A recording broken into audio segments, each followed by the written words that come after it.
Kettleman Hills. This represented a sea floor about 2 to 4 million years ago. We're in the central part of the hills, which were a dome. This area became famous for its oil back in the 20s.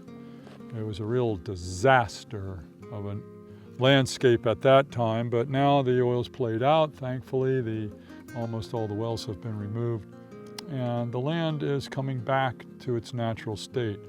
In the springtime, these hills are absolutely beautiful. So what we have here is an accumulation of different layers of sediments that were not too far away from the shore at the time.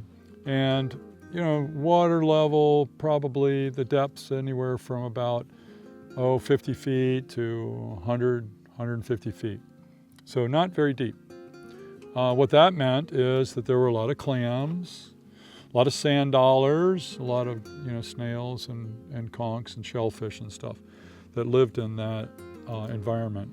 And they've been accumulating here. They would periodically succumb to storms that would bring in sediments and cover the layers over and trap the shells and the animals. Particularly, we have a clam called Pseudocardium.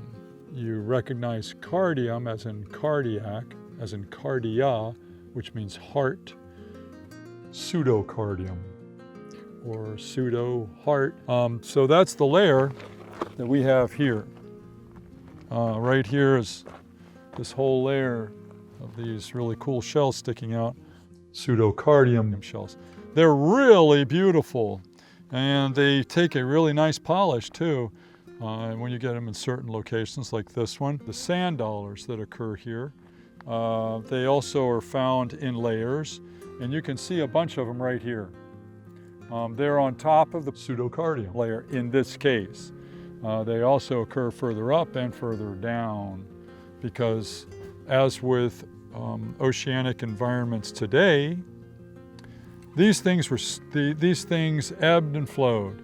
So sometimes you would have an environment that was conducive to clams like Pseudocardium, and then the water level and the salinity would change, and it would become conducive to sand dollars.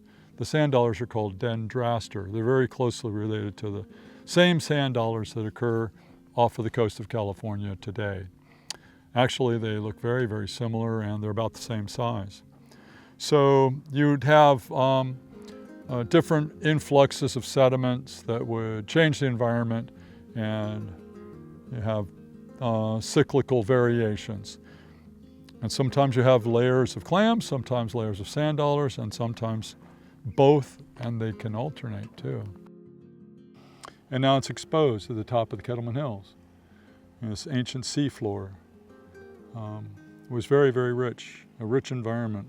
Would have been fun to see it. There you go. Complete Pseudocardium. Here you go, Tom. Don't say I don't like you. There's your complete Pseudocardium. See if we can get another one out over here.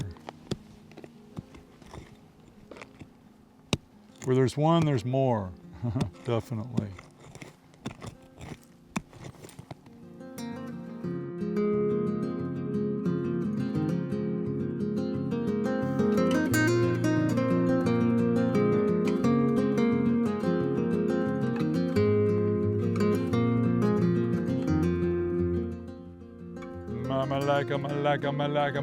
Malacca. Give me a pericardium. I'ma want a pericardium. I'ma like a pericardium. Oh, I've got a complete one. Woohoo! Dissatisfied. Are you dissatisfied with what you've been finding today? Are you going to call the Better Business Bureau and say that John Kramer doesn't know what he's doing when he takes people out to the Kettleman Hills and tells them that they're going to find some fossils?